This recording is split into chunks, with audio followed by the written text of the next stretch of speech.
쑥 잘못 먹었다가 맹독 때문에 응급실로 실려갈 수 있어요. 얼마 전 시골 마을에서 쑥 때문에 한바탕 큰 소동이 있었는데요. 마을 사람 7명이 쑥을 먹고 응급실에 실려갔던 일인데요. 도대체 왜 그들은 응급실에 실려간 걸까요? 봄이면 향긋한 향과 쌉싸름한 맛 때문에 즐겨 먹는 쑥은 정말 잘 알고 드셔야 하는데요. 잘못 알고 먹으면 이 마을 사람들처럼 응급실에 실려갈 수도 있어요. 그럼 지금부터 쑥 드실 때 주의할 점, 그리고 쑥을 드시면 안 되는 분들, 쑥과 함께 드시면 안 되는 음식, 쑥의 효능, 쑥과 함께 드시면 보약이 되는 음식에는 어떤 것이 있는지, 쑥 건강하게 먹는 방법까지 알려드릴게요. 건강한 삶을 위한 건강한 정보를 전해드리는 무조건 당신 편. 영상 시작 전에 구독과 좋아요 눌러주시고요. 전체 알림 해놓으시면 앞으로 알려드리는 건강정보 빠르게 받아보실 수 있을 거예요.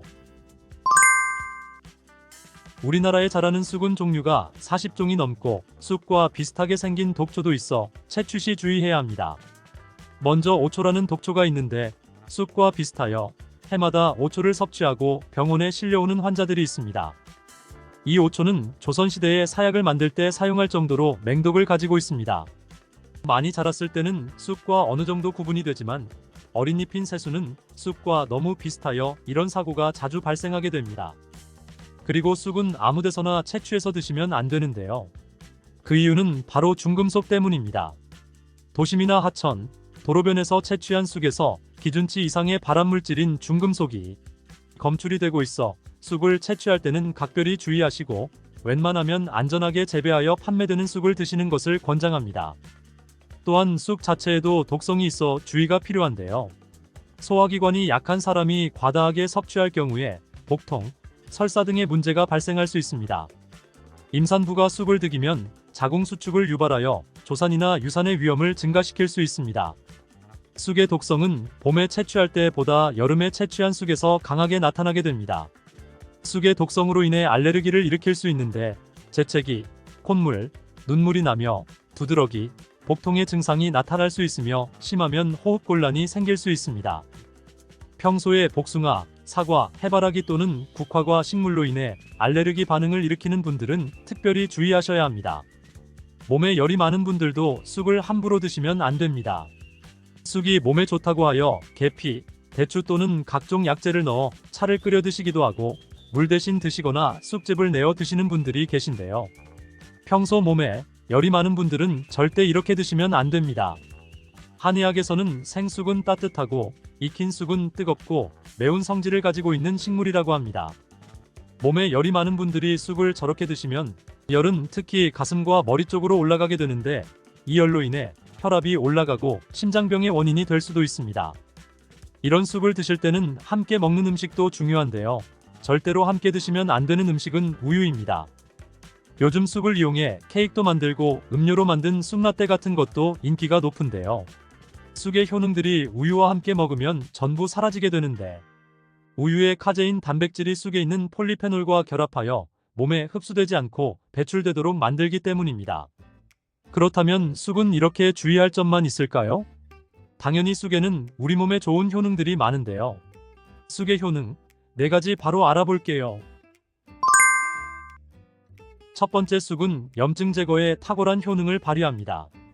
쑥은 예로부터 약초로 많이 사용되어 왔고 현대 한의학에서도 쑥은 약재로 많이 사용하고 있습니다. 특히 쑥은 민간요법으로 상처에 붙여 감염을 방지하거나 혈관 내의 염증을 제거하는 데 사용되었는데요. 이런 쑥의 사용법은 과학적으로도 올바른 방법으로 인정되고 있습니다. 항염증 효능은 쑥에 함유된 타닌 성분 때문인데 타닌은 몸속에 유해 물질을 배출하는 데 도움을 주며 쑥 특유의 떫은 맛을 내는 역할도 하지만 항염, 항알러지 작용으로 아토피와 같은 알러지 체질을 개선하는 데에 도움을 주기도 합니다. 그리고 혈액 정화작용을 해주는 클로로필 성분이 풍부여 혈관 내에 나쁜 콜레스테롤을 흡착하여 배출해 주어 혈액순환을 원활하게 해줍니다. 이뿐 아니라 클로로필은 혈액 내의 해로운 병균을 제거해주는 백혈구의 수를 늘려 염증을 억제하는 데 탁월한 효능을 발휘해줍니다. 두 번째로, 쑥은 당뇨 개선에 탁월합니다. 쑥에는 이눌린이라는 수용성 식이섬유가 풍부한데요. 이 성분은 장에서 포도당의 흡수를 느리게 만들어 식후에 혈당이 급격히 오르는 것을 예방해줍니다. 건강한 성인을 대상으로 한 최근의 한 연구에서는 이들이 쑥 추출물을 먹고 난 후에 식후 혈당이 눈에 띄게 낮아진 결과를 확인할 수 있었습니다. 그리고 클로로겐산이라는 성분이 많아 간에서는 포도당의 합성을 억제하고 근육에서는 포도당의 이용을 촉진해서 혈당 조절에 큰 역할을 해준답니다. 실제 연구에서도 클로로겐산은 공복 혈당과 당화 혈색소가 크게 낮아지고 인슐린 감수성이 높아진 사실도 밝혀졌습니다. 그런데 이 두 가지 성분보다도 훨씬 더 중요한 것이 있는데요. 그것은 바로 시네올입니다. 시네올이 혈당 조절에 결정적인 역할을 하는데 췌장의 베타세포를 자극하여 인슐린 분비를 촉진시켜주며 말초 조직에서는 인슐린 감수성을 높이는 역할을 합니다. 시네올 말고도 쑥에는 이눌린, 클로로겐산, 폴리페놀 등 여러 생리활성 물질들이 복합적으로 작용해서 당뇨를 개선하는 것이랍니다. 세 번째 쑥의 효능은 몸을 따뜻하게 해주는 역할입니다. 당뇨 개선에도 도움을 주는 시네올은 특유의 향을 내며 몸을 따뜻하게 해주는 효과가 있습니다. 시네올은 혈액순환을 촉진하고 면역력을 강화하는 데 도움을 주는데요. 특히 손발이 찬 수족 냉증을 개선하는 데 효과적이며 신진대사를 원활하게 해주어 생리통, 생리불순 등의 여성 질환을 완화시키는 데에 큰 역할을 해줍니다. 쑥의 따뜻한 성질이 혈액순환을 촉진하고 자궁의 기능을 강화해주기 때문이랍니다. 네 번째로 쑥은 장을 건강하게 하여 변비를 예방하고 소화불량을 해결하는 데 도움을 줍니다. 쑥에는 시금치보다 무려 3배나 많은 식이섬유를 가지고 있어 장 운동을 촉진하고 변비 및 숙변 제거에 탁월합니다. 또한 시네올은 위장 점막의 염증을 완화하고 위장 내 유해균을 제거하여 소화장애를 예방하는 데 도움을 줍니다. 그리고 쑥에 함유된 비타민 A는 장내의 점막을 보호하여 장 건강을 유지하는 데 도움을 주며 항산화 작용이 뛰어난 비타민 C는 장내 유해균을 제거해 주어 장의 환경을 좋게 만들어줍니다. 평소 소화가 잘 되지 않는 분은 쑥을 드시고 답답하고 더부룩한 증상을 해결하면 정말 좋겠죠. 근데 쑥을 드실 때 쑥만 드시는 게 아니잖아요. 다른 음식들과 같이 드시는데 쑥도 궁합이 맞는 음식이 따로 있다는 사실 아시나요? 이렇게 몸에 좋은 쑥도 함께 드시면 보약이 되는 찰떡궁합 음식이 있습니다. 첫 번째 쑥과 함께 드시면 보약이 되는 음식은 브로콜리입니다. 쑥과 브로콜리를 함께 드시면 염증과 항암에 놀라운 효능을 갖게 되는데요. 브로콜리는 건강에 좋은 채소라는 사실은 이미 잘 알고 계실 거예요. 우선 철분의 흡수율이 2배 이상 높아집니다. 그래서 특히 철분이 부족한 산모뿐만 아니라 모든 연령대의 여성들에게 좋은 식품이 됩니다. 그리고 서로의 무기질과 비타민의 구성이 좋아 염증 해소에 정말 대단한 시너지 효과를 발휘하게 되는데요. 혈액이 산성화되어 염증이 생기는 것을 원천 차단해주고 세균에 대한 저항력도 길러주어 최고의 항염, 항암식품이 된답니다. 또한 쑥과 브로콜리의 식이섬유가 함께 작용하면 놀라운 효능을 발휘합니다. 쑥에는 아테미신산이라는 식이섬유가 풍부한데 이 성분이 간에서 중성지방의 대사를 원활하게 하는데 도움을 줍니다. 이렇게 되면 지방간도 해결되며 몸에 지방이 저장되는 것을 막아주어 다이어트와 붓기 제거, 특히 뱃살 제거에 탁월합니다. 쑥과 함께 드시면 보약이 되는 두 번째 음식은 쌀입니다. 쑥하면 생각나는 음식이 쑥떡 아닌가요? 어릴 적 쑥개떡을 맛있게 먹었던 기억이 있는데요. 쑥떡은 우리나라 사람들에게 사랑받는 음식입니다. 많은 분들이 나이가 들며 당뇨도 많이 생기고 혈당이 오르는 것을 염려하여 쌀밥을 줄이는 경우가 많이 있는데요. 쌀은 우리 식단에서 빼놓을 수 없죠. 쌀은 70% 이상이 녹말로 구성되어 있어 우리 몸에 필요한 에너지를 제공하는 핵심 원료입니다. 이 녹말은 우리 몸에 거의 완벽하게 흡수되는데요. 쌀에는 6% 이상의 단백질도 함유되어 있어 근육에 필요한 활력과 에너지를 보충해주는 역할도 합니다. 하지만 쌀에는 지방, 식이섬유, 미네랄, 비타민이 다소 부족하다는 단점이 있는데 쑥과 함께 드시면 이런 문제는 바로 해결됩니다. 쑥은 칼슘이 풍부하여 뼈를 튼튼하게 할 뿐만 아니라 많은 비타민을 갖고 있어 쌀의 부족함을 채워줍니다. 세 번째 쑥과 함께 드시면 보약이 되는 음식은 계란입니다. 쑥과 함께 계란을 드시면 나이가 들면 많이 생기는 신경통과 손, 발 저림 증상을 해결할 수 있습니다. 특별히 여성들에게 도움이 많이 되는데요. 쑥의 따뜻한 성질로 인해 혈액순환이 잘 되고 몸의 붓기와 독소를 제거해주는 효과가 좋아 신경통, 저림 같은 증상을 진정시키는데 놀라운 효능을 발휘하게 됩니다. 계란의 단백질과 쑥이 만나 근육을 단단하게 만들어줍니다. 계란에는 단백질과 항산화 성분이 풍부하지만 비타민C가 부족한데 쑥에 많은 비타민C가 있어 계란의 부족한 부분을 채워줍니다. 쑥의 칼슘과 미네랄은 혈액 속에서 세포의 균형을 지켜주고 폐를 정화하여 폐질환도 완화시켜줍니다. 또한 골다공증과 같은 뼈질환을 예방해주기도 합니다. 그리고 쑥과 계란을 함께 드시면 뇌 건강에도 좋은데요. 계란의 콜린과 쑥의 비타민이 함께 기억력과 인지 능력을 향상시켜주고 뇌세포를 보호하여 치매를 예방해줍니다. 네 번째, 쑥과 함께 드시면 보약이 되는 음식은 콩나물입니다. 콩나물과 쑥은 식이섬유와 필수 아미노산이 풍부하여 소화 기능을 강화시키는데 탁월한 시너지를 발휘합니다. 또한 콩나물에는 다양한 비타민과 미네랄이 풍부하여 자연적인 비타민 보충제 역할을 합니다. 콩나물에는 지방이 적지만 이를 쑥과 함께 섭취하면 체내의 염증을 줄이고 면역력 강화에 필요한 비타민 C와 비타민 E를 보충할 수 있습니다. 또한 쑥과 콩나물을 함께 드시면 피부 건강에도 매우 유익합니다. 콩나물에 함유된 실리카와 쑥의 비타민이 함께 작용하여 피부 탄력과 보습을 개선할 뿐만 아니라 노화를 예방하니 정말 좋은 궁합인데요. 쑥하고 함께 먹으면 좋은 음식은 이렇게 많은데요. 그렇다면 쑥은 어떻게 먹어야 건강하고 맛있게 먹을 수 있을까요? 쑥떡 같은 음식은 이미 잘 알고 계시지요? 쑥을 잘 세척하여 말린 다음에 가루로 만들어 두시면 여러 요리에 사용하기 편리하고 오랫동안 보관하기에도 좋아요.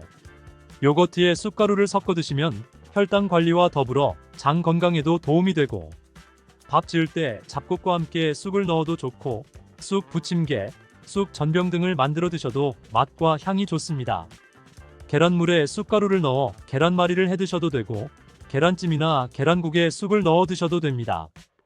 계란찜이나 계란말이를 만들 때 브로콜리까지 넣어서 드시면 건강에 더욱 좋은 음식이 된답니다.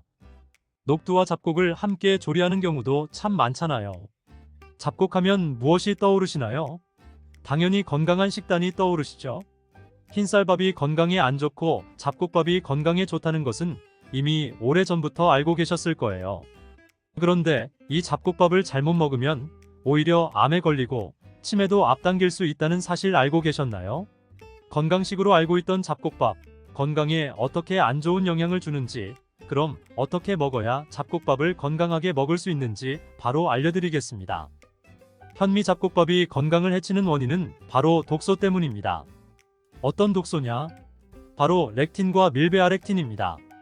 밀가루의 글루텐이 장벽에 구멍을 만들어 장누수와 뇌누수를 유발하여 만성염증과 치매를 발생하게 하는데요.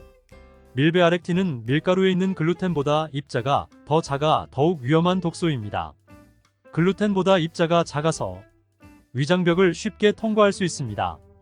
이렇게 되면 소화되는 것을 방해하여 구토, 설사를 유발할 뿐 아니라 칼슘, 철, 인, 아연, 단백질의 흡수를 방해한다는 것입니다.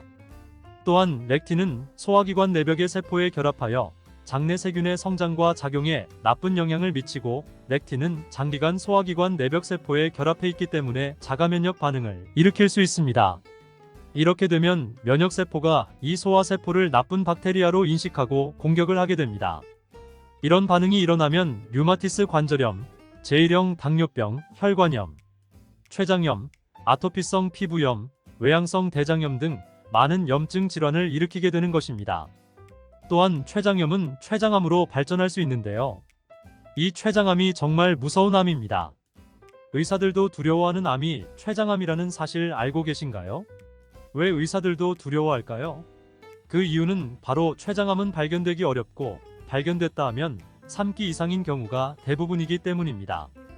그리고 췌장암은 다른 장기의 전이가 잘 되고 증상도 정말 다양하게 나타납니다. 췌장의 위치도 초음파로 잘 발견하기 어려운 구조이며 증상도 다른 병과 오인되기 쉬워 늦게 발견되는 경우가 많아 췌장암에 걸리면 거의 사형 선고라고 하는 것입니다. 먼저 췌장의 위치와 기능을 살펴보면 췌장은 후복막 쪽에 위치하고 있고 척추 바로 앞에 자리 잡고 있습니다. 후복막 쪽에 위치하고 있기 때문에 초음파 검사를 해도 다른 장기에 가려 잘 보이지 않는 것이죠. 갈비뼈가 끝나는 위치의 척추 바로 앞에 있는 이 췌장의 사이즈는 12에서 15cm 정도 됩니다. 췌장의 가장 큰 기능은 바로 인슐린 생산입니다. 그래서 췌장에 문제가 생기면 당뇨병에 걸리는 것입니다. 그래서 혈당이 갑자기 오르락 내리락 하는 문제가 발생한다면 췌장에 문제가 있는 것으로 인식하시면 됩니다. 췌장의 암이 어느 위치에 생기느냐에 따라 예후와 증상이 달라집니다. 췌장의 머리 쪽에 암이 생기면 그나마 다행입니다. 왜냐하면 증상이 빨리 나타나는데요. 그 증상은 바로 황달입니다. 황달 증세가 나타나는 분은 다른 것보다 우선 췌장을 반드시 검사해 보시기 바랍니다. 췌장에 암이 머리가 아닌 몸통이나 꼬리 쪽에 생긴다면 증상이 없습니다. 그래서 초기에 발견하기가 거의 불가능에 가깝죠. 그래서 의사들도 췌장암을 가장 두려워하는 것입니다. 이곳에 암에 생기면 증상이 없이 시간이 지체되고 암덩어리가 점점 커져 결국엔 주변의 장기를 압박하며 영향을 주어야 통증이 생깁니다. 그런데 이때는 이미 너무 늦은 시기가 됩니다. 발견되면 보통 전이가 이미 진행되어 있고 수술도 어렵습니다. 그래서 췌장암에 걸려 발견이 되면 거의 사망신고나 다름없다고 하는 것입니다. 당뇨가 있는 분들이 혈당 관리를 잘 못하게 되면 췌장암으로 발전하게 되는데 전조 증상이 없습니다. 증상이 나타나 병원에 가는 시기가 되면 거의 치료를 할 수 없는 시기가 됩니다. 또 췌장이 소화효소를 분배하는 기관인데 문제가 생기면 변의 색이 바뀔 수 있습니다. 회색빛의 변을 본다면 췌장에 문제가 생긴 것입니다. 췌장이 지방을 분해시키는 효소를 내보내는데 그 기능을 못하게 되면 지방이 분해가 잘 안 되어 변에 기름이 뜨거나 지방변이 나올 수 있습니다. 또 등이 아프거나 날개뼈 있는 곳에 통증이 생겨 병원을 찾는데 보통 정형외과를 가시게 되잖아요.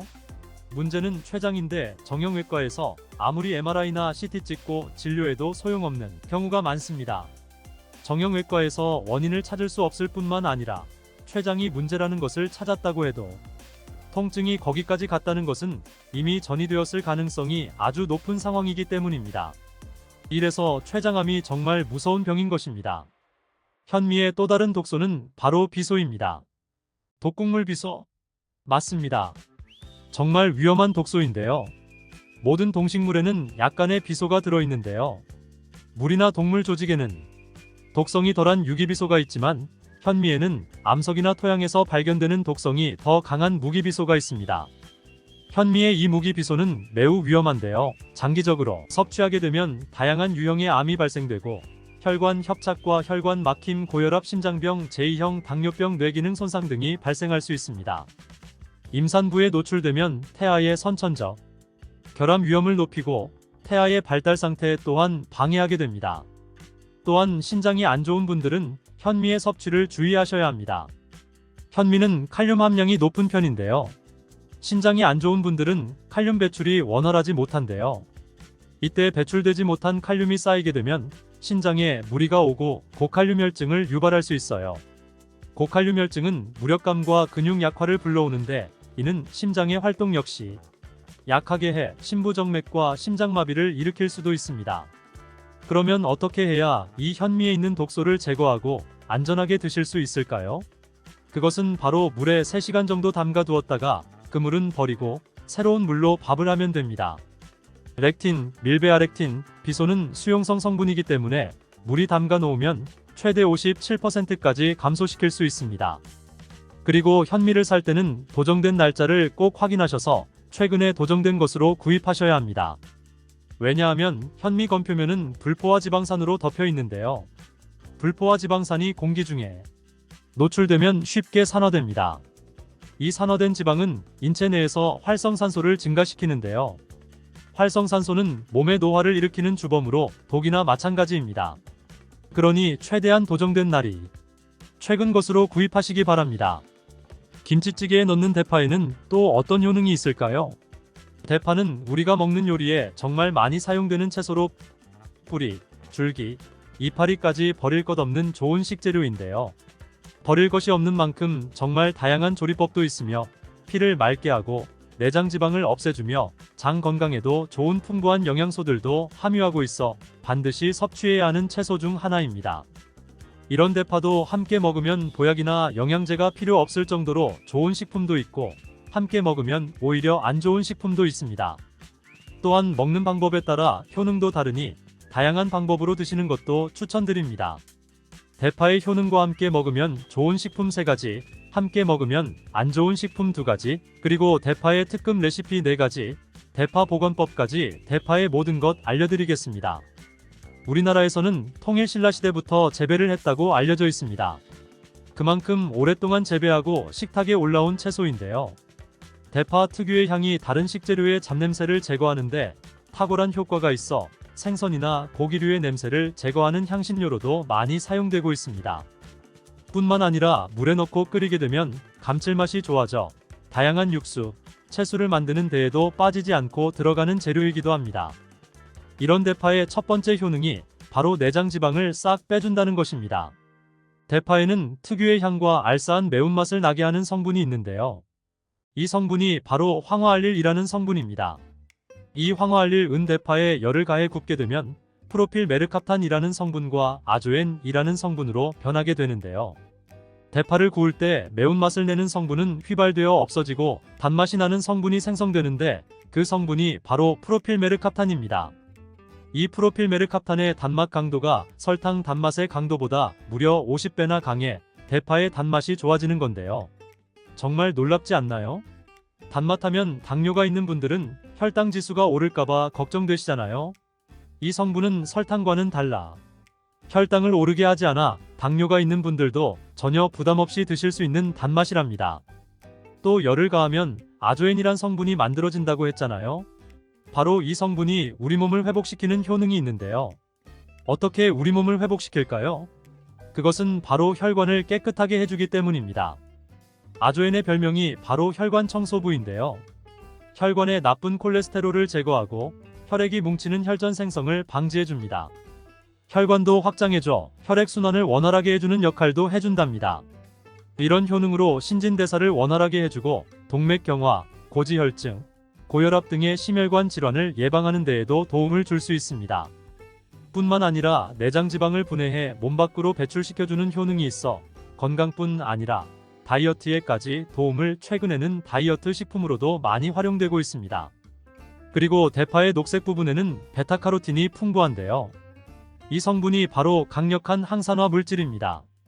이 베타카로틴은 우리 몸속의 활성산소를 제거하여 노화를 방지해주고 피부의 탄력을 유지하며 주름을 예방하는 효능도 탁월하여 피부 미용에도 좋은 영양소입니다. 그리고 면역세포의 기능을 강화해 주어 감기나 독감 등의 질병을 예방하고 알레르기 반응을 억제해주는 효과도 있답니다. 또한 베타카로틴은 눈의 피로도 해소해 주는데요. 시력을 보호하고 야맹증과 안구건조증을 예방하는 데에도 도움을 줄 수 있습니다. 대파의 베타카로틴은 구울 때 2.5배나 증가한다고 하는데요. 이런 대파의 효능을 극대화해 먹을 수 있는 방법이 있습니다. 대파의 특급 레시피 소개해 드리겠습니다. 우선 대파를 깨끗하게 씻어주시고요. 대파를 5cm 정도로 잘라줍니다. 대파를 반으로 갈라주셔도 되고 그냥 사용하셔도 됩니다. 기름을 두르지 않은 팬에 대파를 올려 구워주시는데 앞뒤로 골고루 약간 탄 것 같이 잘 구워줍니다. 이제 장을 만들어 줄 건데요. 물을 2컵 넣어주시고요. 간장을 반컵 넣어줍니다. 고춧가루 1스푼 넣어주시고요. 참기름 1스푼 넣어줍니다. 이렇게 넣고 한번 끓여주시고 다 끓고 나면 식초를 반스푼 넣어주시면 됩니다. 이렇게 만들어진 양념장을 구운 파를 넣은 그릇에 붓고 하루 정도 숙성시켜서 드시면 됩니다. 물론 바로 드셔도 되지만 숙성시켜 드시면 더욱 맛있는 대파 요리를 드실 수 있습니다. 대파의 뿌리는 특히 채소, 육수를 만드실 때 많이 사용하시잖아요. 대파의 뿌리에는 알리신이라는 성분이 풍부하게 함유되어 있는데요. 이 알리신은 우리 몸을 따뜻하게 열을 올려주는 역할을 하고 혈액순환을 원활하게 해주어 신경을 안정화시켜주기까지 합니다. 이렇게 신경을 안정시켜주는 효능으로 불면증도 완화해주어 잘 때 머리맡에 두고 주무시는 분들도 계십니다. 알리신 몸에 열을 내주는 효능으로 기침 감기와 가래를 완화시켜주는 데에도 도움을 주며 항균 항암 효과도 있어 각종 바이러스와 암세포를 억제해 주어 암을 예방하는 데에도 탁월한 효능을 발휘합니다. 알리신은 지방을 분해하고 배출해 주어 다이어트에도 도움을 준다고 알려져 있습니다. 그리고 대파의 뿌리 부분에는 폴리페놀 성분이 많이 함유되어 있어 심혈관 질환 예방에 탁월한 효능이 있습니다. 식이섬유도 풍부하여 장운동을 활성화하고 배변 활동을 도와 변비를 예방하고 숙변을 제거하는 효능도 뛰어납니다. 이런 대파 뿌리는 채소, 육수 만드실 때 말고는 특별히 사용을 안 하시는 것 같은데요. 오늘 대파 뿌리를 먹는 특급 레시피 알려드릴게요. 그것은 바로 대파 뿌리 생강차입니다. 대파 뿌리와 생강을 함께 끓여 차로 드시게 되면 기관지, 폐와 같은 호흡기의 염증을 제거해주고 무릎과 같은 관절의 염증도 제거해 주어 관절 통증을 완화시켜 줄 수 있습니다. 생강에는 질러롤 쇼가올, 페노로암물 등 다량의 항염증 성분들이 함유되어 있어 우리 몸의 염증을 제거하는 데에 탁월한 효능을 갖고 있습니다. 생강은 약재로서 오랫동안 사용되어 왔는데요. 최근에도 계속해서 새로운 효능이 발견되고 있을 정도로 약성이 아주 좋은 식품입니다. 최근 한 연구 결과에 따르면 생강에는 소염 진통제로 많이 사용되는 이부프로펜과 비슷한 항염증 효과가 있고 류마티스 관절염을 완화시키는 데에도 효과가 있는 것으로 밝혀졌습니다. 이런 생강을 먼저 물에 넣고 끓여줍니다. 처음에 강불로 해주시고 끓기 시작하면 중불로 줄여 20분 정도 끓여줍니다. 그 후 대파 뿌리도 넣고 3분 정도 끓여주시면 됩니다. 이렇게 끓인 물을 생강과 대파 뿌리는 건져주시고 따뜻할 때 드셔도 좋고요. 냉장고에 넣고 시원하게 드셔도 됩니다. 이렇게 대파 뿌리와 생강을 함께 끓여 차로 드시면 효과를 극대화할 수 있는데요. 다만 평소에 소화가 잘 안 되시고 위가 약하신 분들은 이렇게 끓인 대파 뿌리 생강차에 물을 섞어 연하게 드시는 것을 추천드립니다. 이렇게 해서 하루에 한두 번 꾸준히 드신다면 요즘 같은 겨울철에 감기 걱정도 없고 염증을 완화시켜 관절염으로 인한 통증도 줄일 수 있을 거예요. 대파와 함께 드시면 보약이 되는 좋은 식품에는 무도 있습니다. 지난번 영상에서 겨울무는 동삼, 겨울의 산삼이라고 알려드렸잖아요. 무를 말린 무말랭이로 드시면 무의 좋은 성분들을 농축하여 드실 수 있다고 했는데요. 간단하게 다시 한번 알려드리자면 무를 드시면 기침과 가래를 멈추게 해주는 효능이 있고 소화를 잘 되게 해주며 혈관을 깨끗하게 해주어 심혈관 질환에도 도움을 줄 수 있습니다. 또한 칼슘의 함량이 높아 골다공증을 예방하고 뼈 건강을 좋게 하는 탁월한 효능이 있습니다. 그리고 해독작용도 뛰어나고 혈당 조절을 해주어 당뇨를 예방하는 데에도 도움을 줄 수 있습니다. 이렇게 좋은 무를 대파와 함께 드시면 그 효능이 극대화될 수 있는데요. 특히 혈액을 깨끗하게 해주어 심혈관 질환을 예방하며 당뇨를 예방해 줄 뿐 아니라 당뇨합병증을 완화시켜 주는 데에도 탁월한 도움을 받을 수 있습니다. 대파를 넣은 무말랭이 무침을 만들어 드시면 오독오독한 무말랭이의 식감도 좋고 입맛도 좋게 하는 반찬으로도 정말 좋으니 꼭 대파 무말랭이 무침도 만들어 드시길 바랍니다. 대파와 함께 드시면 보약이 되는 음식 세 번째는 바로 두부입니다. 날씨가 추워지면서 몸이 움츠러들고 피로감이 쌓여 만성피로로 항상 몸이 지쳐있는 분들 계신가요? 그런 분들에게 정말 좋은 음식 대파 두부 조림 알려드릴게요. 대파와 두부가 만나면 우리 몸에 에너지를 공급하여 활력이 넘치도록 도와줍니다. 그 이유는 바로 대파의 알리신 성분과 두부의 비타민 B1이 만나면 알리티아민으로 전환이 되는데요. 이 알리티아민이 비타민의 체내 흡수율을 높여주고 신진대사를 촉진해 주어 우리 몸의 피로를 회복하고 에너지를 불어넣어 주기 때문입니다. 비타민C 하면 생각나는 과일 있으신가요? 아마도 사과가 많이 떠오르실 텐데요. 대파의 줄기에는 사과보다 비타민C가 무려 5배 이상 함유되어 있답니다. 바로 이 대파의 줄기 부분에 많은 비타민C는 피로의 원인인 젖산의 분비를 억제하고 제거하는데 도움을 주기 때문에 피로회복에도 도움을 주고 면역력을 강화시켜 주는 데에도 탁월한 효능이 있는 것입니다. 대파 두부 조림 맛있게 만들어 드시는 특급 레시피 알려드릴게요. 먼저 잘 씻은 대파를 어슷썰기로 썰어 주시고요. 두부는 정사각형으로 깍둑 썰기를 해줍니다. 먼저 두부를 기름을 두른 팬에 구워주시고요. 노릇노릇해지면 썰어놓은 대파를 넣어줍니다. 간장을 2스푼 넣어주시고요. 고소한 참깨도 뿌려서 잘 익혀주시면 대파 두부 조림 완성입니다. 정말 맛있겠죠? 이렇게 만든 대파 두부 조림을 드시고 더 이상 몸 움츠리지 마시고 잠시 저희 영상 제작에 도움 주신 곳 소개해 드릴게요.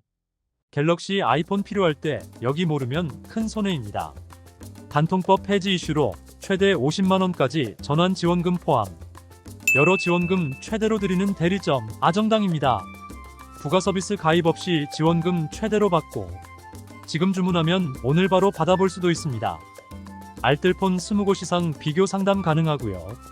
인터넷 정수기 약정 끝났는데 가만히 두면 최대 78만원 손해인 것도 이젠 다들 아시죠? 법에서 정한 마땅히 받아야 하는 지원금이니 설치 당일 꼭 챙겨 받으세요. 국내 최대 규모 대리점으로 믿을 수 있으니 편하게 전화해보세요. 365일 주말에도 밤 10시까지 무료 상담 가능합니다. 아정당은 전화 한 통으로 생활의 모든 서비스를 해결할 수 있는데요. 이사 중 물품 파손 시 본사에서 최대 1000만원까지 보상해드리고 이사 당일 불만족 시 전액 환불해주는 보장이사 상품도 있습니다. 아정당 22만 유튜브 구독만 해도 100만원 상당 최신 폰 추첨 이벤트도 참여 가능하니 휴대폰, 인터넷, 가전 렌탈, 이사, 청소까지 아정당에서 정당하게 받으세요. 활력 넘치는 하루하루 보내시길 바랍니다. 대파와 함께 드시면 보약이 되는 음식 네 번째 알려드릴게요. 그것은 바로 대파 팽이버섯 부침입니다. 팽이버섯은 버섯 중에서도 버섯키토산의 성분이 가장 많이 함유하고 있을 뿐만 아니라 식이섬유가 정말 풍부하게 함유되어 있는데요. 버섯키토산은 혈액 속의 지방을 분해하고 콜레스테롤을 제거해 고혈압, 동백경화, 심장병 같은 심혈관 질환을 예방할 뿐만 아니라 체내의 지방을 흡착하여 배출시켜주어 내장 지방을 줄여주는 데에도 탁월한 효능이 있습니다. 또한 버섯키토산은 체내의 중금속의 배출을 돕고 간 건강을 돕는 효능도 있다고 알려져 있습니다. 또한 풍부한 식이섬유로 인해 배변 활동을 도와 숙변을 제거하는 데에도 탁월한 효능이 있습니다. 하지만 팽이버섯의 세포벽은 단단하기 때문에 그냥 드시게 되면 성분을 흡수하지 못하는데요. 열을 가하게 되면 세포벽은 깨지고 영양성분의 흡수율을 높일 수 있습니다. 이런 팽이버섯과 대파를 함께 드시게 되면 내장 지방을 제거하고 혈관을 깨끗하게 하는 데에 탁월한 음식이 되는데요.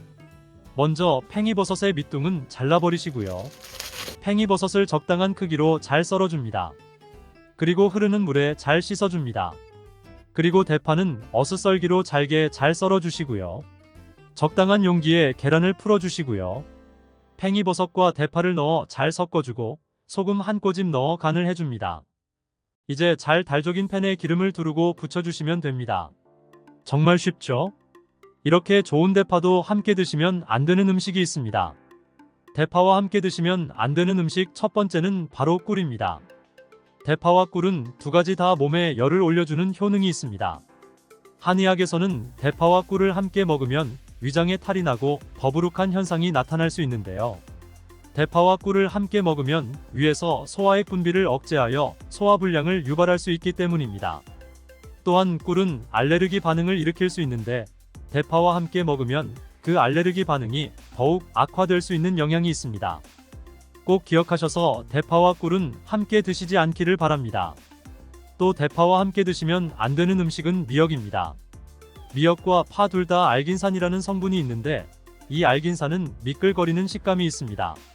함께 드시게 되면 식감이 안 좋은 이유도 있지만 식감보다도 더 중요한 이유가 있습니다. 그것은 파에는 인과 유황 성분이 있는데요. 미역과 파를 함께 드시게 되면 파의 인과 유황 성분이 미역에 함유된 칼슘의 흡수를 방해하게 됩니다. 미역에는 칼슘 함량이 높아 골다공증 예방에 좋은 효능이 있는데 이 효능을 전혀 누리지 못하게 되는 것입니다. 미역국을 끓일 때 대파로 채수를 내어 시원한 미역국을 끓여 드시는 분들이 계신데 절대 미역국을 끓일 때 대파는 사용하지 않기를 바랍니다.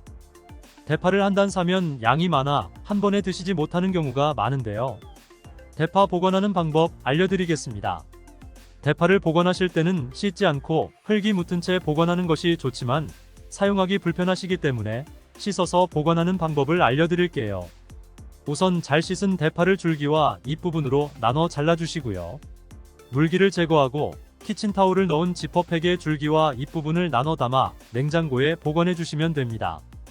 이렇게 하시면 2-3주 정도는 보관 가능하시고요. 더 장기간 보관하시려면 냉동을 하시면 되는데 냉동 보관하시려면 대파를 사용하기 원하는 크기대로 잘라 지퍼백에 넣어 냉동하시면 됩니다. 이렇게 하시면 냉동된 대파를 꺼내 볶음 요리 같은 것 하실 때 바로 사용하실 수 있습니다. 마늘이 몸에 좋다는 사실은 너무나도 잘 알고 계시지요? 아무리 몸에 좋은 마늘이지만 함께 먹으면 오히려 몸에 독이 되는 음식들도 있습니다. 그리고 마늘은 생마늘, 구운 마늘, 찐 마늘, 절인 마늘, 흑마늘 등 먹는 방법이 다양하잖아요. 이렇게 먹는 방법에 따라서도 우리 몸에 주는 효능이 다르답니다. 마늘 껍질은 대부분 먹지 않고 버리시잖아요.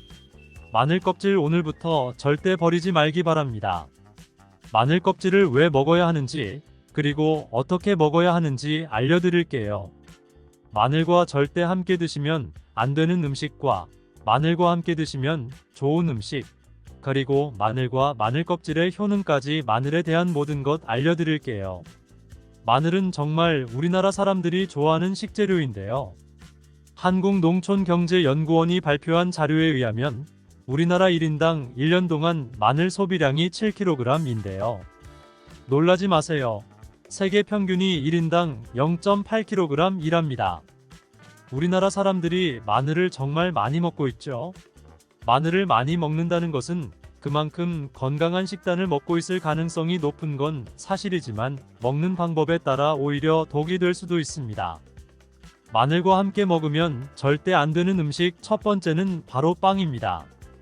마늘빵 아시죠? 마늘이 발라져 있어 달콤 쌉싸름한 마늘 맛도 나고 향긋한 향도 좋아 즐겨 먹게 되는데요. 마늘이 있어서 몸에도 좋은 빵이라고 착각하고 즐겨 드실 수 있는데요. 마늘빵은 절대 드시면 안 됩니다. 왜냐하면 빵의 재료인 밀가루는 탄수화물이 주 성분인데요. 밀가루의 고탄수화물은 소화 과정에서 당으로 분해되고 혈당 지수를 급격히 올리게 되며 이때 인슐린의 분비가 과도하게 됩니다. 이런 현상이 반복되게 되면 체내의 인슐린 저항성이 높아지고 췌장을 망가뜨려 당뇨를 유발할 수 있는 것입니다. 그리고 이 당은 몸에 흡수되면서 지방으로 변하고 쉽게 살이 찌게 되어 비만을 야기할 수 있습니다. 또한 밀가루로 빵을 만들면 글루텐이라는 단백질이 생성되는데 이 글루텐은 소화불량, 복통, 변비 등의 증상을 유발할 수 있습니다. 이뿐 아니라 글루텐이 몸에 들어오면 장에서 에소루핀이라는 성분이 만들어지는데 이 에소루핀은 중독성이 강해 밀가루 중독을 일으켜 빵 같은 밀가루를 과다 섭취하게 만든다는 것입니다. 마늘이 아무리 좋은 성분으로 항암작용, 항염증 작용을 한다고 해도 마늘빵으로 드신다면 아무 소용이 없는 것입니다. 그럼 마늘은 어떻게 먹어야 마늘의 효능을 극대화할 수 있을까요? 마늘은 생으로 드실 때도 물론 좋지만 익혀서 드실 때 더욱 좋습니다. 몸에 보약이 되는 마늘 먹는 법, 첫 번째는 마늘밥입니다. 국립농업과학원에 따르면 마늘의 S알릴시스테인 함량을 조리법에 따라 조사한 결과 생마늘일 때 S알릴시스테인 함량이 2.77mg 정도 되었고 삶기 시작한 후 30분이 지나면 4.92mg이 되었으며 1시간이 지났을 때 9.16mg으로 생마늘에 비해 무려 4배 이상 많아진다고 했습니다. 뿐만 아니라 121도의 온도에서 1시간 동안 마늘을 쪘을 때 S알릴시스테인 함량이 50.24mg으로 생마늘보다 18배 정도나 높다고 연구 결과를 발표했습니다. 따라서 마늘을 드실 때는 1시간 이상 끓여서 드시는 것이 좋은데요. 이런 방법은 번거로워 추천드리는 방법이 바로 마늘밥입니다. 밥을 할 때 마늘을 넣는데요. 1인분에 마늘 3, 4알 정도씩 넣어서 밥을 하시면 됩니다. 현미가 있다면 현미를 넣은 마늘밥을 하시면 더욱 좋은데요. 현미 속에는 티아민이라는 성분이 있는데 마늘의 S알릴시스테인과 현미의 알리티아민 두 가지 성분을 모두 섭취하여 항암 효과뿐 아니라 피로회복, 근육통 완화에도 좋은 밥이 되는 것입니다. 마늘밥을 하기 위해 마늘을 까고 껍질은 어떻게 하셨나요? 버리셨나요? 오늘부터는 절대 버리지 말기 바랍니다. 마늘에 효능하면 첫 번째로 생각나는 것이 아마도 항암 효과일 거예요. 그런데 마늘 껍질을 통해 엄청난 항암 효과를 누릴 수 있는데요. 우리나라 연구진에서 연구한 결과 마늘 껍질을 70% 에탄올 용매로 반복 추출해서 만든 마늘 껍질 추출물이 암 예방 효과에 탁월한 효능이 있다고 발표되었습니다. 특히 유방암, 위암, 간암대장암, 폐암세포뿐 아니라 다양한 암세포에 대한 억제 효과가 있다고 했는데요. 그 중에서도 유방암세포의 증식을 억제하는데 효과가 가장 높았다고 합니다. 마늘 껍질의 두 번째 효능은 바로 심혈관을 튼튼하게 한다는 것입니다. 마늘 껍질은 마늘 알맹이보다 식이섬유가 4배, 폴리페놀이 7배나 많게 함유되어 있는데요. 식이섬유는 혈관 내의 나쁜 콜레스테롤을 흡착해 몸 밖으로 배출하는데 도움을 주고, 항산화 성분인 폴리페놀은 콜레스테롤이 산화되는 것을 막아 나쁜 콜레스테롤이 만들어지는 것을 방지하는데 효능이 있는 아주 중요한 성분입니다. 마늘 껍질에 함유된 알리신 성분은 혈중 지지를 낮춰 콜레스테롤과 중성지방을 낮추는데 효과적인 성분입니다. 이를 통해 동맥경화를 방지하는데 도움을 주어 심혈관 질환을 예방하는데 아주 좋은 성분인 것입니다.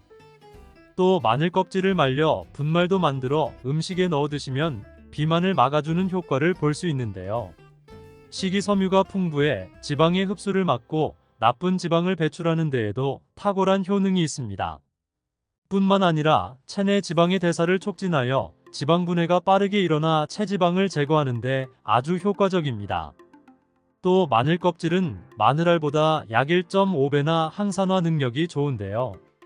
항산화 작용을 하면 노화를 방지하는데 도움을 받을 수 있는 것입니다. 몸 안의 활성산소가 우리 몸을 공격하고 세포를 급격히 노화시키는데 이 활성산소를 제거하여 노화를 방지하는 것이지요. 마늘 껍질을 분말로 드시는 방법 말고 차로도 드시는 방법이 있는데요. 마늘차 우리는 법 알려드릴게요. 마늘 껍질을 깨끗하게 씻어 말린 다음에 기름을 두르지 않은 팬에 마늘 껍질을 넣고 볶아주어 수분을 없애줍니다. 이렇게 하는 이유는 수분을 없애는 것도 있지만 마늘 껍질에 열을 가하게 되면 항산화 성분인 폴리페놀과 플라보노이드 성분이 증가하기 때문입니다. 이렇게 수분을 없앤 마늘 껍질은 냉동실에 보관하셨다가 드실 때 끓는 물에 소주 반컵을 넣고 물 1리터당 마늘 껍질 15g 정도를 넣고 끓여주시면 됩니다. 이렇게 끓인 마늘 껍질 차를 따뜻하게 드셔도 되고 냉장고에 넣어 시원하게 드셔도 괜찮습니다. 마늘이 몸에 좋다고 하여 꿀에 마늘을 재워 드시는 분들 계시잖아요. 물론 꿀마늘이 몸에 좋은 분들도 계시지만 꿀과 마늘은 절대 함께 드시면 안 되는 음식입니다.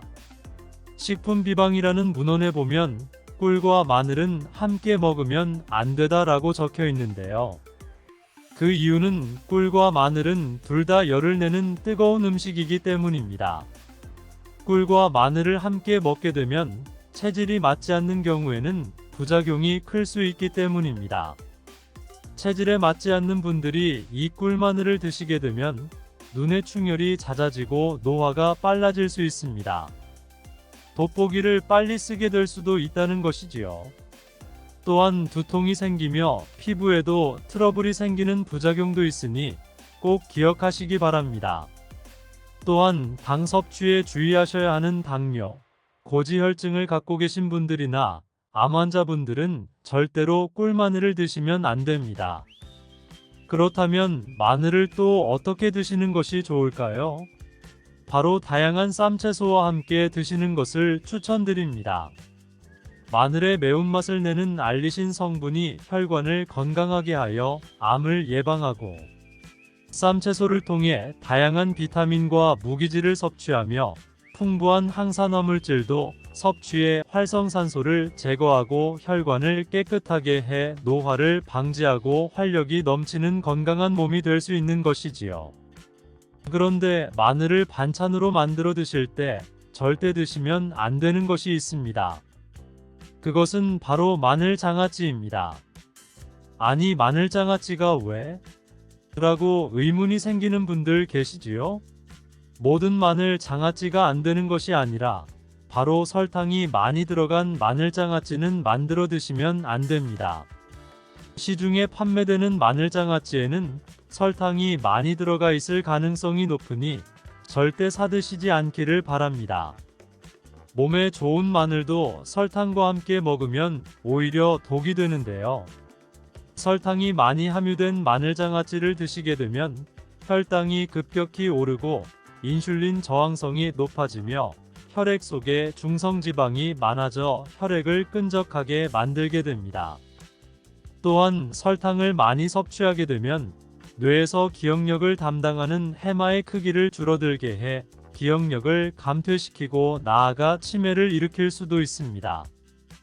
집에서 마늘장아찌를 담가 드실 때에는 설탕을 넣지 말고 건강한 식재료만을 사용하시기 바랍니다. 마늘을 건강하게 드실 수 있는 또 다른 방법은 흑마늘을 추천드립니다. 마늘에 열을 가하면 마늘의 색이 점점 짙어져 결국 까맣게 변하는 흑마늘이 되는데요. 그 이유는 마늘 속에 있는 당류와 단백질인 아미노산이 반응하여 갈색을 띠는 멜라노이딘 색소가 만들어지기 때문입니다. 이 반응을 마이야르 반응이라고 하죠. 고기를 구우면 빨간색의 고기가 점점 희어지다 갈색으로 변하는 반응과 같은 원리인 것입니다. 이렇게 흑마늘을 만들게 되면 생마늘보다 S알릴스테인 성분이 5배가 많아질 뿐만 아니라 새로운 항산화 물질들이 많이 만들어지게 됩니다. 또한 항암 효과가 뛰어난 폴리페놀이 생마늘에 비해 4배 이상 많아지고 유액 분비를 촉진해 소화를 잘 되게 하는 효능도 있으니 잊지 말고 흑마늘을 만들어 드시기 바랍니다. 마늘은 또 요리할 때 많이 사용되는 재료인데요. 마늘을 얇게 썰어 기름에 튀긴 마늘 튀김을 절대 드시면 안 됩니다. 기름에 마늘을 튀기면 마늘향도 좋고 마늘의 매운맛은 없어지고 단맛은 좋아져 남녀노소 좋아하는 식재료가 되는데요. 뜨거운 기름에 튀긴 마늘은 우리 몸에 좋은 항산화 항암물질들은 파괴되고 몸에 안 좋은 탄수화물만 남는 음식이 됩니다. 마늘을 튀길 때 사용하는 기름이 오메가6 지방산이 많은 식용유를 사용하게 되는데요. 이런 기름을 많이 먹게 되면 몸 안에 지방산 불균형이 일어나 염증 수치가 높아질 수 있습니다. 또한 튀긴 마늘을 섭취하게 되면 당독소 또한 높아져 결국 우리 몸의 인슐린 저항성이 높아지는 악영향을 주는 것이지요.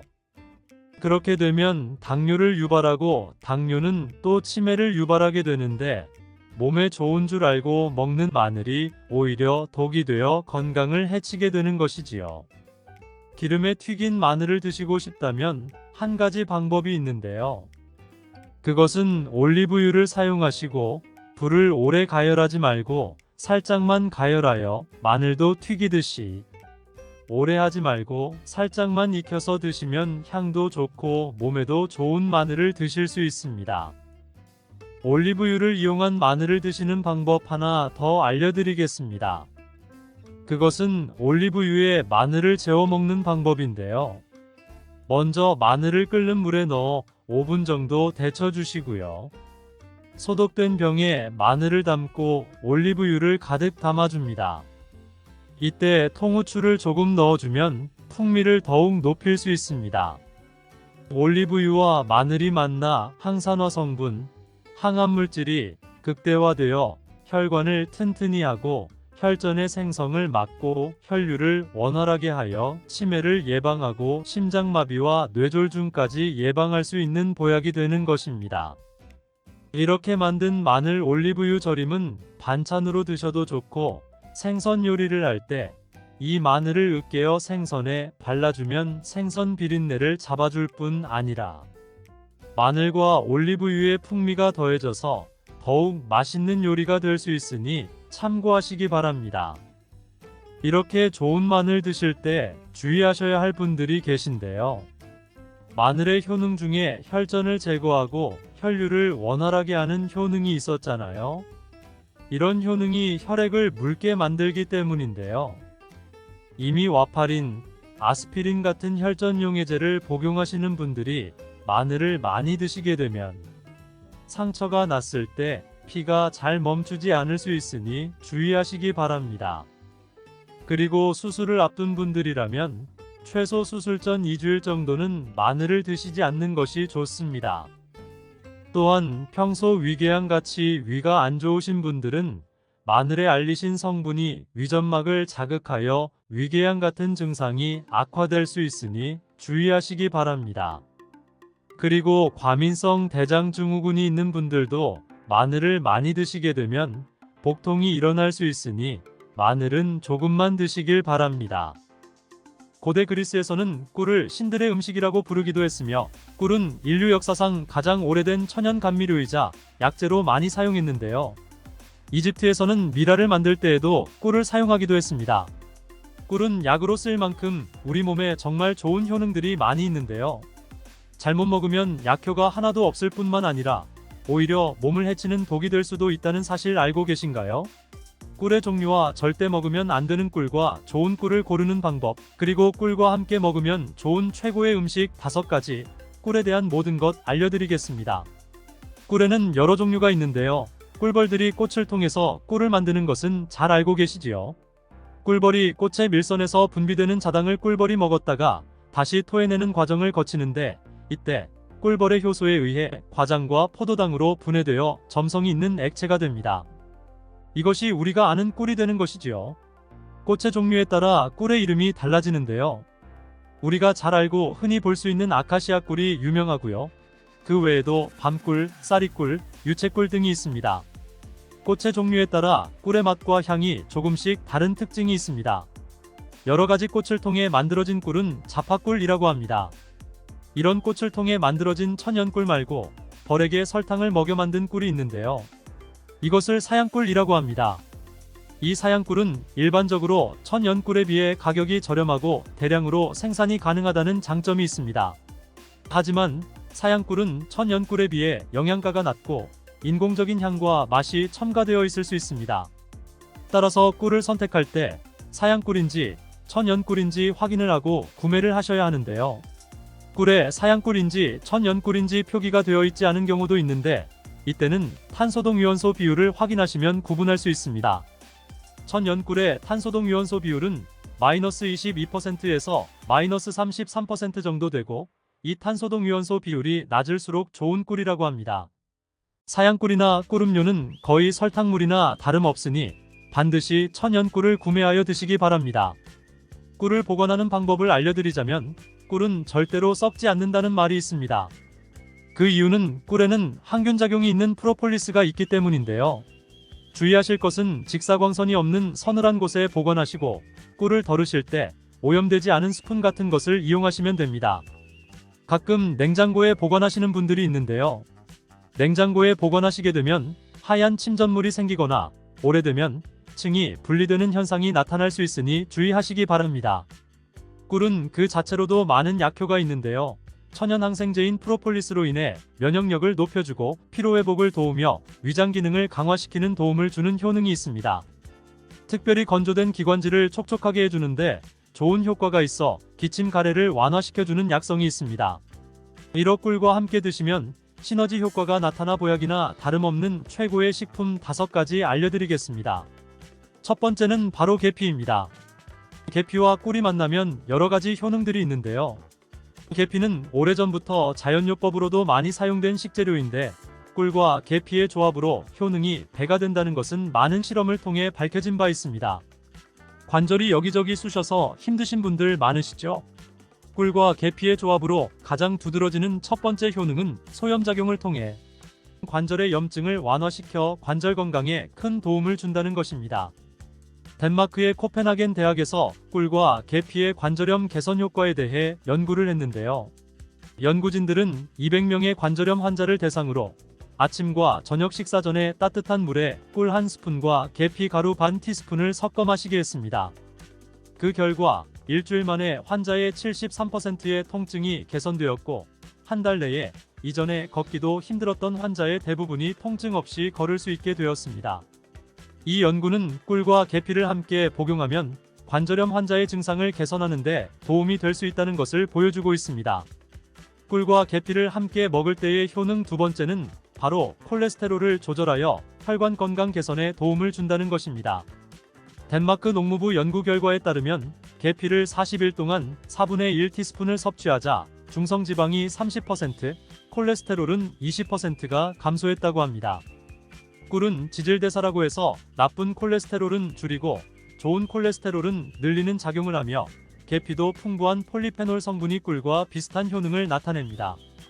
이 효능들이 더해지니 혈관의 지방을 제거하고 동맥과 혈관을 튼튼하게 해주고 심장이나 뇌졸중과 같은 혈관 질환을 예방하는 데 도움을 줄 수 있는 것입니다.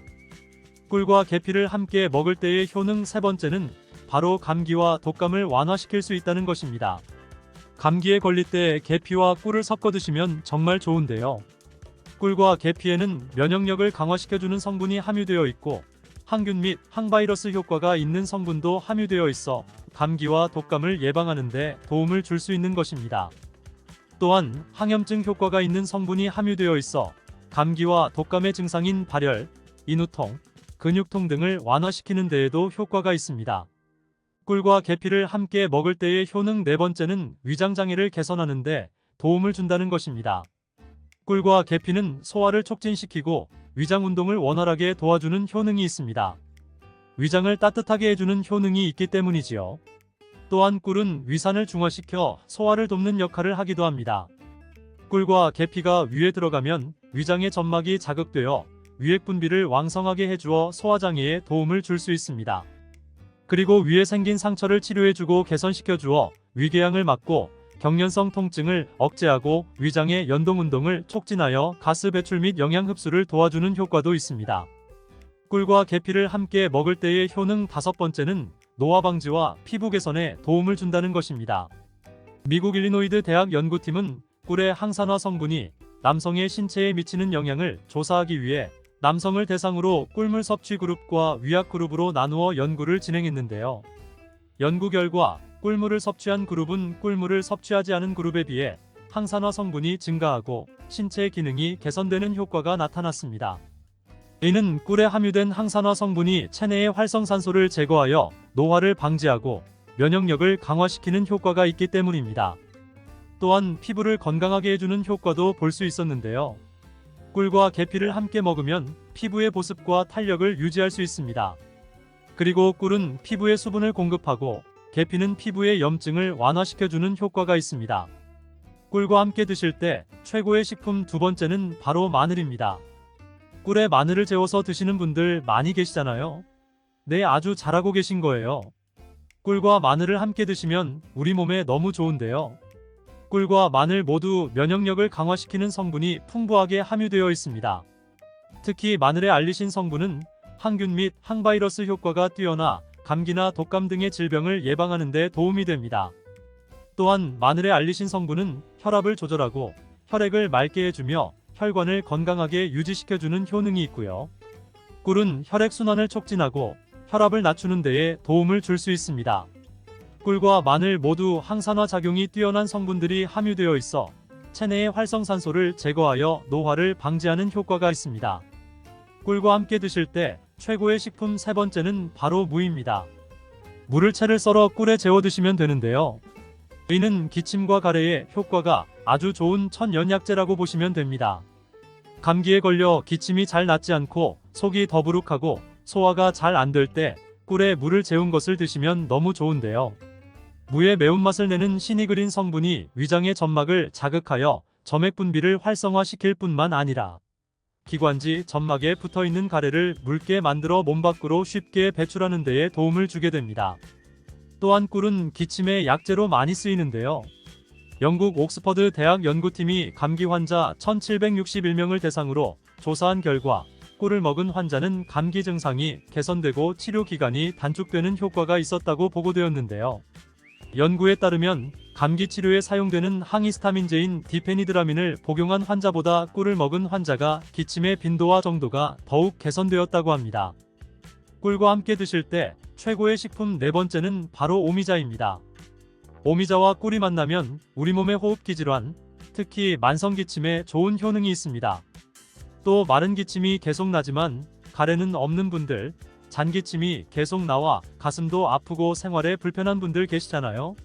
이런 분들에게 꿀과 오미자가 정말 좋습니다.